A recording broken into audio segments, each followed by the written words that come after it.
is my baby, is my love.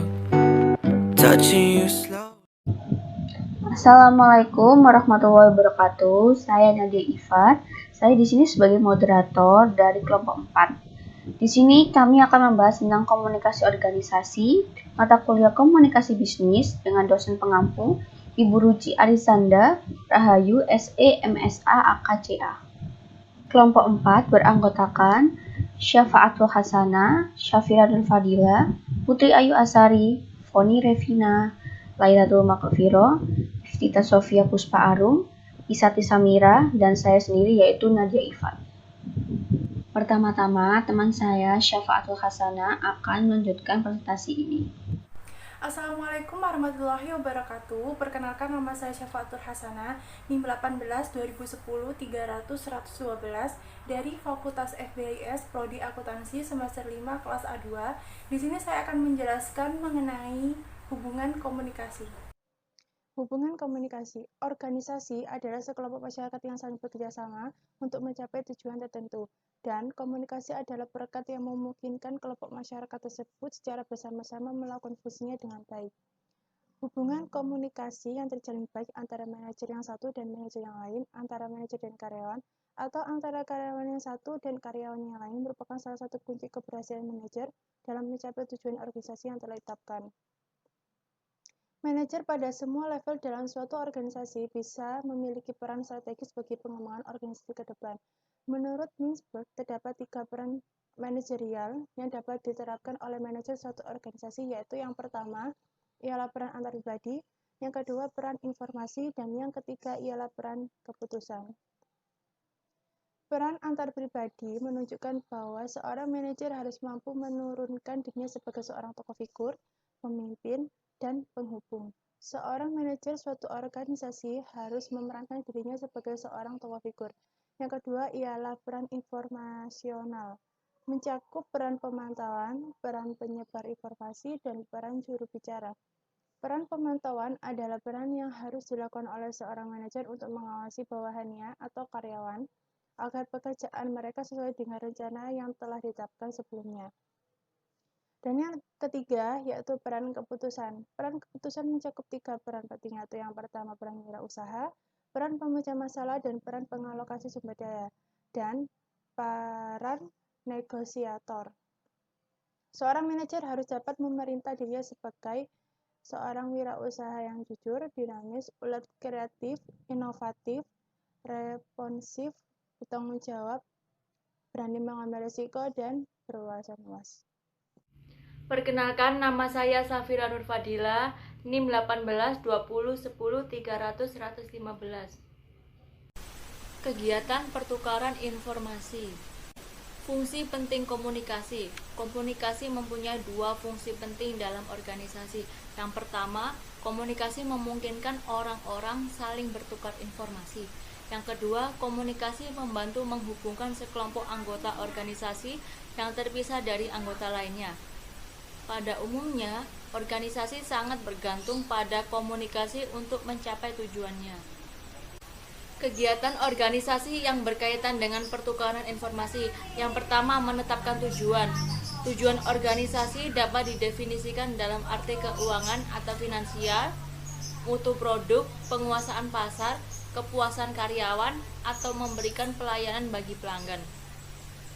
Dalam menetapkan berbagai macam tujuan organisasi tersebut, sangat diperlukan pertukaran informasi atau komunikasi antar unit-unit yang ada dalam organisasi tersebut.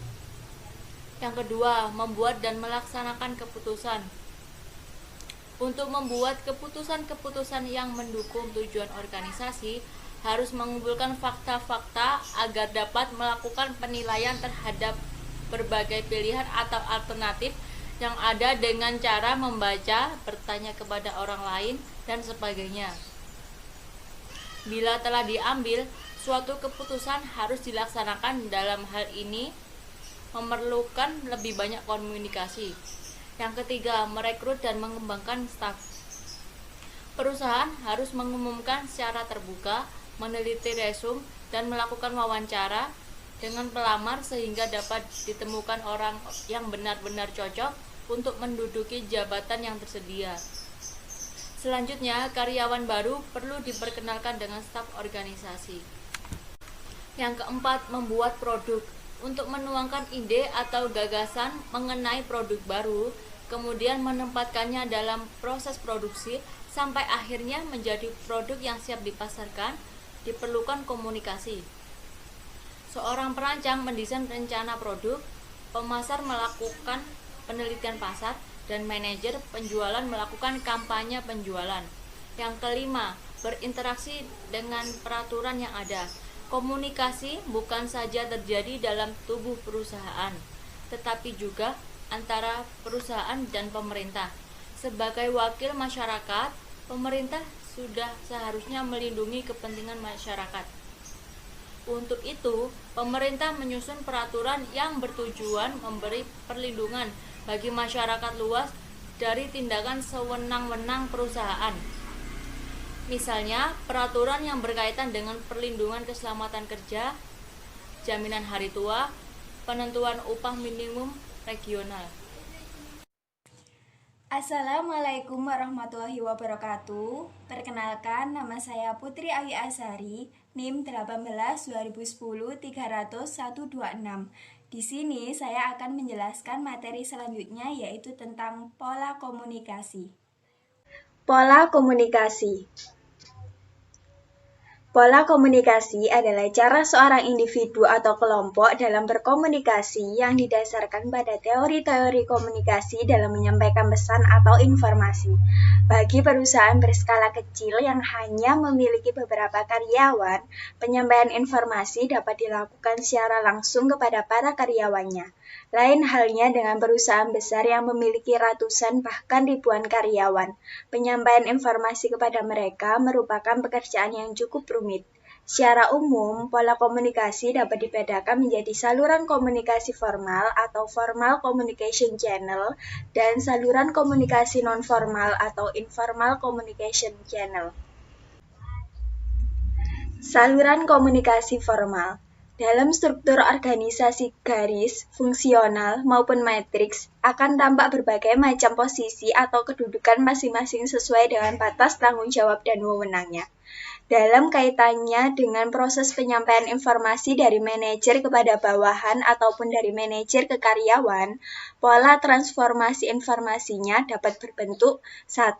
Komunikasi dari atas ke bawah, yang kedua, komunikasi dari bawah ke atas, yang ketiga, komunikasi horizontal, yang keempat, komunikasi diagonal. Komunikasi dari atas ke bawah. Transformasi informasi dari manajer di semua level ke bawahan merupakan komunikasi dari atas ke bawah atau top-down atau downward communication. Aliran komunikasi dari manajer ke bawahan tersebut umumnya terkait dengan tanggung jawab dan kewenangannya dalam suatu organisasi. Seorang manajer yang menggunakan jalur komunikasi ke bawah memiliki tujuan untuk menyampaikan informasi, mengarahkan, mengoordinasikan, memotivasi, memimpin, dan mengendalikan berbagai kegiatan yang ada di level bawah. Komunikasi dari atas ke bawah tersebut dapat berbentuk lisan atau oral communication maupun tertulis atau written communication. Menurut Katz dan Kahn, komunikasi ke bawah mempunyai 5 tujuan pokok, yaitu 1. Memberikan pengarahan atau instruksi kerja tertentu. Yang kedua, memberikan informasi mengapa suatu pekerjaan harus dilaksanakan. Yang ketiga, memberikan informasi tentang prosedur dan praktik organisasional. Yang keempat, memberikan umpan balik pelaksanaan kerja kepada para karyawan.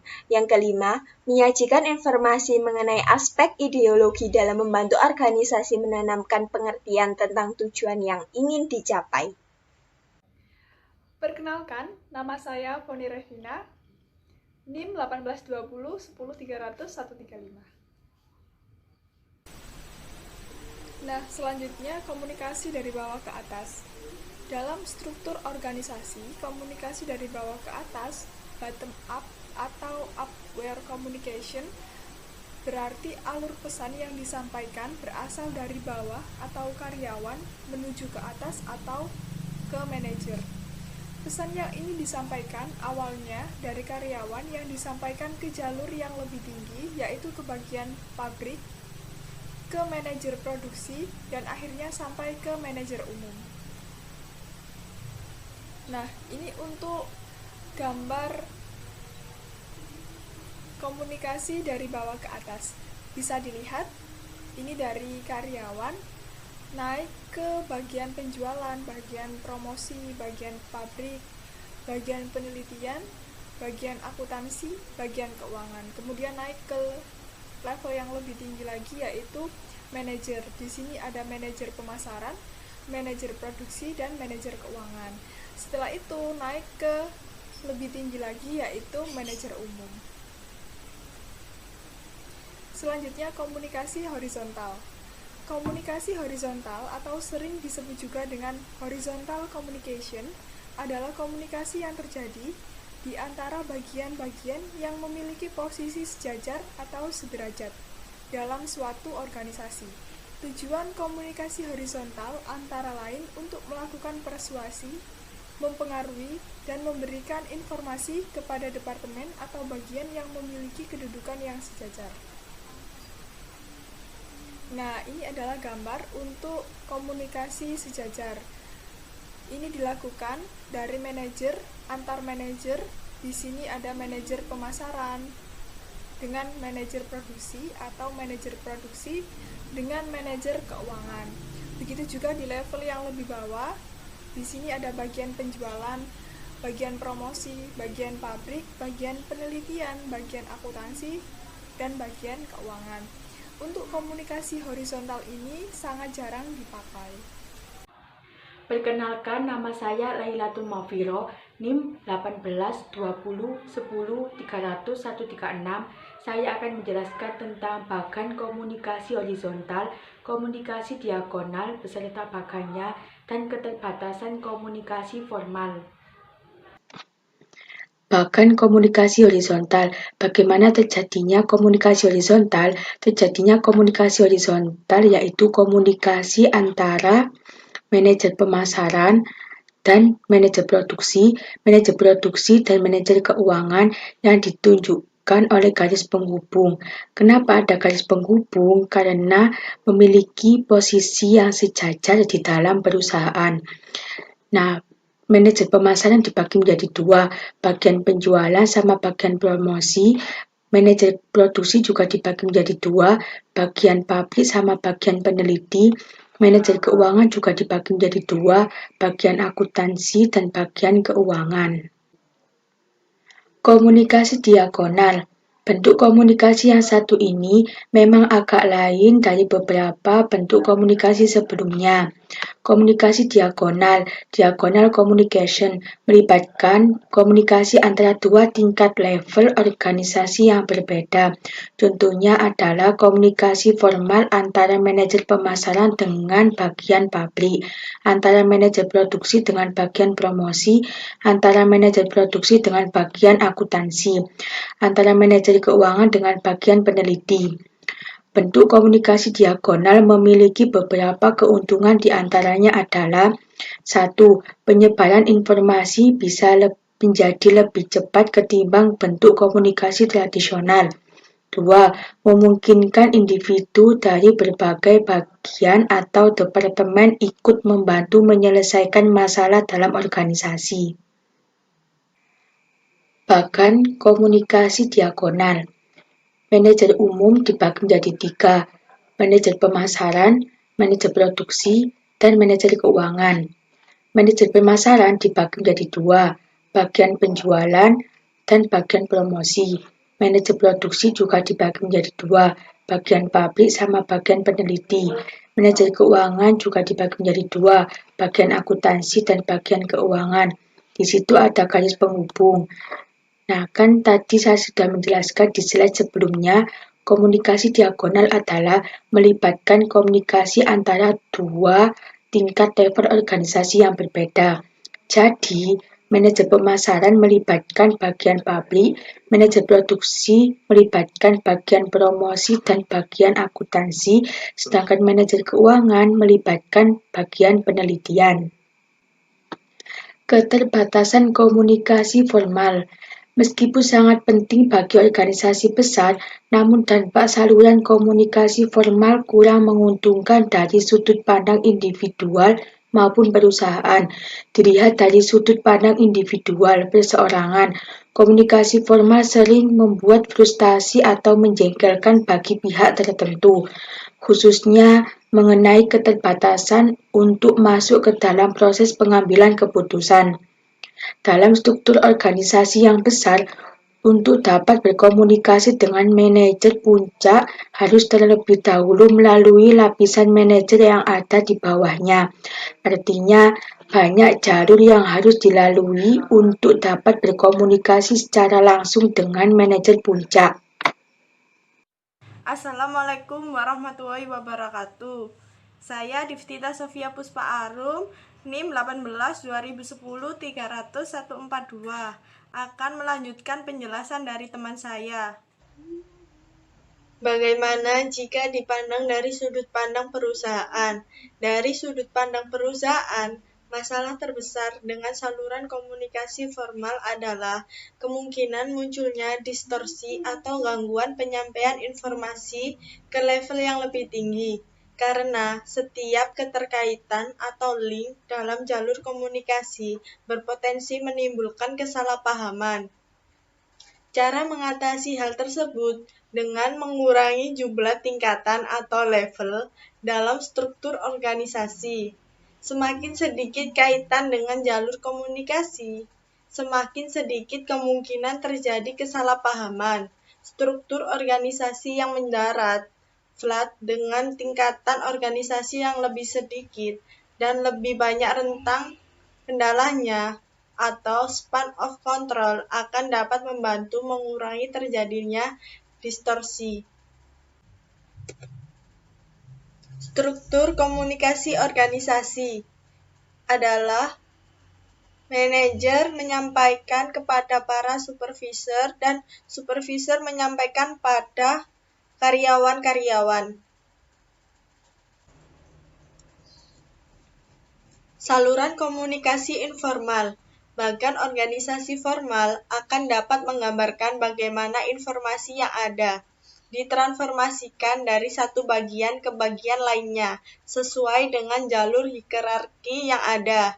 Namun, dalam praktik tampaknya garis-garis dan kotak-kotak yang tergambar pada struktur organisasi tidak mampu mencegah orang-orang dalam suatu organisasi untuk saling bertukar informasi antara lain yang satu dengan orang lain.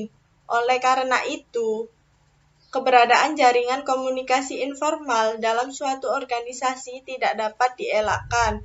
Jaringan ini dapat pula digunakan oleh para manajer untuk memonitor para karyawan dalam melakukan tugas. Cara mengelola komunikasi. Ada dua hal yang perlu diperhatikan dalam mengelola komunikasi. Pertama, bagaimana menangani pesan-pesan yang bersifat rutin. Kedua, bagaimana menangani krisis komunikasi. Penanganan pesan-pesan rutin. A. Mengurangi jumlah pesan. Seorang manajer suatu organisasi perlu menentukan skala prioritas pesan. Untuk membuat satu halaman surat diperlukan waktu dan sumber-sumber, uang, bahan, waktu, dan tenaga. Organisasi juga menghitung berapa rata-rata biaya yang diperlukan untuk mencatat, mengetik, mengedit, dan mengirimkan surat, serta berapa lama sebuah surat bisnis dapat diselesaikan. B. Instruksi yang jelas. Seorang manajer mempunyai tanggung jawab khusus untuk membuat setiap orang dalam organisasi mengetahui apa yang harus dilakukan. C. Mendelegasikan tanggung jawab. Tujuan organisasi secara keseluruhan akan dapat tercapai bila manajer mempunyai kepercayaan bahwa orang lain dapat menyelesaikan pekerjaan yang dibebankan kepada mereka. D. Melatih tugas. Komunikator yang baik akan melakukan latihan-latihan yang teratur dan terencana dengan baik. Assalamualaikum warahmatullahi wabarakatuh. Perkenalkan, nama saya Isyati Samira, NIM saya 18-2010-300-150. Di sini saya akan melanjutkan presentasi tentang komunikasi bisnis, bab komunikasi organisasi. Penanganan krisis komunikasi. Mengelola arus pesan-pesan bisnis dari hari ke hari adalah suatu hal yang biasa. Tetapi tes keterampilan komunikasi yang sebenarnya adalah pada saat muncul krisis komunikasi dalam suatu organisasi. Mengapa demikian? Semakin besar tantangan atau risiko yang harus dihadapi, semakin tinggi tingkat kemampuan atau keterampilan yang dibutuhkan. Krisis komunikasi ini merupakan ajang uji coba keterampilan yang cukup menantang. Contoh kasus. Perusahaan jamu PT Utama Sehat memproduksi obat pegalinu dalam berbagai macam bentuk, baik tablet, kapsul, maupun kaplet. Seorang wanita dikabarkan meninggal dunia setelah minum obat pegalinu produksi perusahaan tersebut. Mendengar kejadian itu, aparat keamanan dan dinas kesehatan segera melakukan penyelidikan dan pemeriksaan di tempat kejadian. Hasil sementara mengisyaratkan bahwa obat tersebut mengandung campuran zat yang berbahaya bagi manusia. Setelah beberapa lama, hasil pemeriksaan di laboratorium menunjukkan bahwa penyebab kematiannya adalah obat yang diproduksi PT Utama Sehat. Perusahaan yang menghadapi masalah tersebut tentunya harus segera mengambil langkah-langkah penyelamatan, baik bagi konsumen maupun nama baik atau citra perusahaan. Pada kasus pertama, perusahaan harus segera menarik semua produk yang telah menjadi penyebab kematian konsumennya. Kemudian, perusahaan perlu melakukan koordinasi dan kerjasama dengan pihak-pihak terkait seperti lembaga-lembaga pers, Dinas Pengawasan Obat dan Makanan maupun kepolisian. Apabila dari hasil penelitian secara terpadu terbukti bahwa kesalahan bukan pada perusahaan Anda harus dengan segera menjelaskan kepada masyarakat dan perusahaan dapat memproduksi produk lama dengan ramuan yang baru atau bebas dari zat-zat yang berbahaya dengan tujuan meraih pangsa pasar produk lama. Cara penanganan krisis di suatu perusahaan akan berbeda dengan perusahaan yang lain. Namun yang jelas, munculnya krisis dalam perusahaan dapat mempengaruhi masa depan, produk, maupun reputasi perusahaan bersangkutan. Beberapa banyak biaya yang harus dikeluarkan untuk memperbaiki citra suatu perusahaan yang sedang dilanda krisis. Apabila suatu perusahaan gagal dalam menangani krisis yang terjadi, reputasi perusahaan akan menjadi pudar dan kerugian tidak dapat dihindarkan.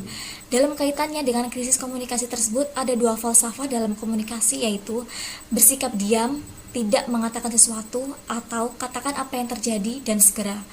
Kedua pendekatan tersebut ternyata dapat diaplikasikan dalam situasi nyata dan berhasil, seperti yang dialami Amerika Johnson dan Johnson Gerber. Saya Nadia Ifat, NIM 18-2010-300-156. Saya akan melanjutkan presentasi dari Isyati Samira. Namun, beberapa ahli hubungan masyarakat atau public relation menyarankan itu agar perusahaan segera menangkis rumor yang beredar kepada masyarakat. Dengan cara apa? Dengan cara menjelaskan apa yang terjadi, inti masalahnya, secara terbuka, secara menyeluruh, tanpa ditutup-tutupi kepada publik. Publik ini terdiri dari apa? Publik terdiri dari masyarakat umum dan juga para karyawannya. Pada saat yang sama, perusahaan harus mencari sumber masalahnya dan berusaha mengendalikannya. Suatu tanggapan yang rasional akan membantu memberikan inspirasi untuk mempertinggi rasa percaya diri. Dalam situasi krisis komunikasi, ada beberapa hal yang dapat dilakukan antara lain. Yang pertama, siapkan tim yang terampil atau cekatan dalam penanganan krisis, di mana kita harus memakai tim yang cepat. Jika kita memakai tim yang lambat, itu akan memperpanjang suatu krisis ekonomi tersebut. Sedangkan yang kedua, usahakan agar manajemen puncak segera bertindak pada saat krisis terjadi. Ini tuh poin kedua sama poin pertama itu saling berhubungan atau berkaitan. Jadi agar manajemen puncak itu juga tampil cekatan juga untuk memimpin timnya tersebut. Nomor 3 yaitu ciptakan sebuah pusat informasi sebagai representasi perusahaan yang dilengkapi dengan berbagai peralatan elektronik komunikasi. Di era 4.0 seperti ini, semua permasalahan itu akan cepat selesai jika atau dengan bantuan peralatan yang elektronik komunikasinya itu canggih gitu. Sedangkan yang nomor 4, ceritakan suatu kejadian secara menyeluruh, terbuka dan jujur. Jika memang ada yang salah, segera mohon maaf. Jadi itu dalam menceritakan kejadian itu harus benar-benar rinci, terbuka, jujur, dan harus real dengan apa yang terjadi. Untuk poin yang kelima, tunjukkan keseriusan perusahaan bukan saja dalam pernyataan tetapi juga dalam tindakan nyata. Di sini tuh juga tidak teori saja, melainkan pembuktian nyata yang ada, tidak dibohong-bohongi dan pastinya tetap jujur. Selanjutnya yaitu meningkatkan keterampilan komunikasi. Sebagaimana yang kita ketahui, komunikasi merupakan keterkaitan antara individu-individu dengan organisasi. Kemampuan kita untuk memenuhi atau memahami apa yang sedang terjadi sangat tergantung pada kepekaan kita sebagai komunikator. Di sini kepekaan juga dilihat itu dengan cara kita memberikan timbal balik atau memberikan tanggapan untuk organisasi atau anggota organisasi yang ada.